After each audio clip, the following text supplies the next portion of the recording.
Right, we are here, Harness Grand Prix Day, and I'm catching up with one of the legends of New Zealand harness racing. Ricky May, firstly, welcome.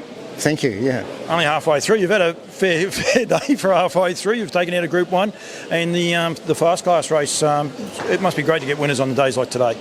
Oh, definitely, like they're two nice drives too, to have a good chance in both of them, really. It's a big help. We're here after Beach Ball, who has been, I think, one of the most progressive horses in New Zealand, and he's really starting to stamp himself now. He's now officially in Benny's name as trainer. He was caretaker trainer of him there for a while, but what a lovely horse. He is. He's really developed, and he looked really super good today, I thought. He even looked better than the New Zealand Cup Day. He's just got better and better, and his attitude's really changed as well. He's got such a great attitude. Seems a laid-back character. I noticed Block Winkers on him today.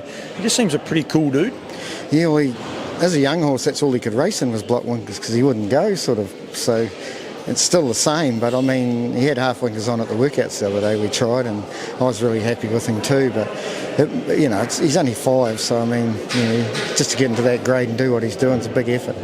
You both got fair knowledge yourself, and Benny. What are the plans with this horse? Like, is it just at the minute just see where he takes you, or have you got some grand plans with him?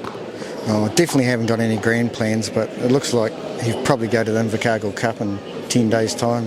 The way he's going, I guess, but I just hope the mobile isn't wearing him up a wee bit and start missing away again, because he's had a bit of a problem with that, and he's been so good, going away. So we'll just have to wait and see. His run in the Trotting Cup was just outstanding, wasn't it? I mean, he was just so, I don't know, you just looked at him and you just saw this is a horse of the future, and then his 2 runs since have really franked that sort of run. Yeah, definitely, both really good runs. He's pretty hard to beat it if he's not, when he's in front. He was probably too keen today, but he runs along pretty good. It takes a good one to get past him. Yeah. I caught up with Peter Argus just earlier, but Empire City, she's a cracker, isn't she? Lovely horse from the first day I drove her back in the winter. Great attitude, great gait.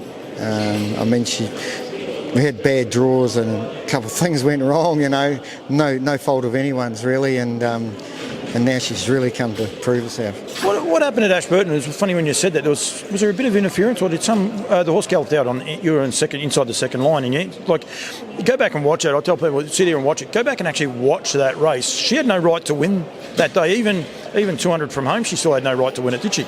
No, because she's pretty laid back too. You've got to keep her going, but.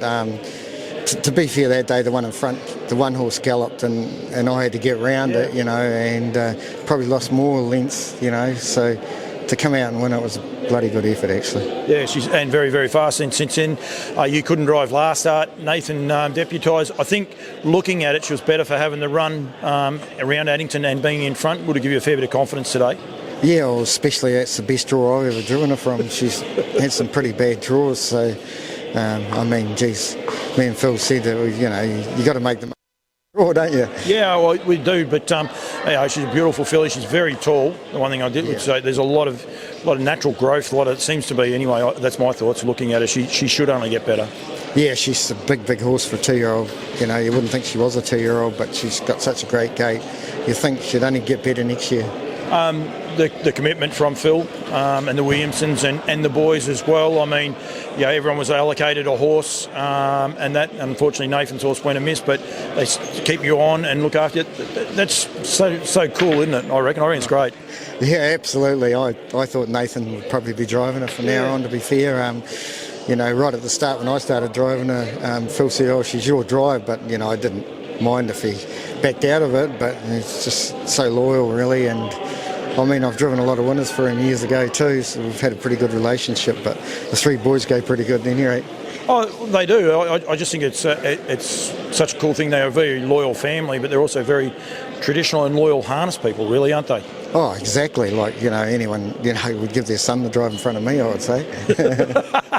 And hopefully you keep the drive. I trust you told him you're happy to stay on through the 3-year-old campaign. Well, I think he knows that. What about the rest of the day? You got any more drives? One more. Yeah, and 2-year-old fillies, the Mango's one. Oh, yeah. But, treacherous. Lover or one of them anyway, yeah. Yeah, treacherous lover, yeah. I was thinking of treacherous babe, treacherous lover. And she didn't go that good here last time, but I mean, she won really good at Ashburton, and she's got a good draw, believe it or not, too. So, yeah, interesting, that race. Well done, mate. Congratulations. Awesome. And I'm looking forward to the journey yourself and Beach Ball and Benny are going to have. And, the colours have been pretty successful over the journey, so hopefully it might continue on. Yeah, lovely if it did. Thank you very much, mate. Thanks.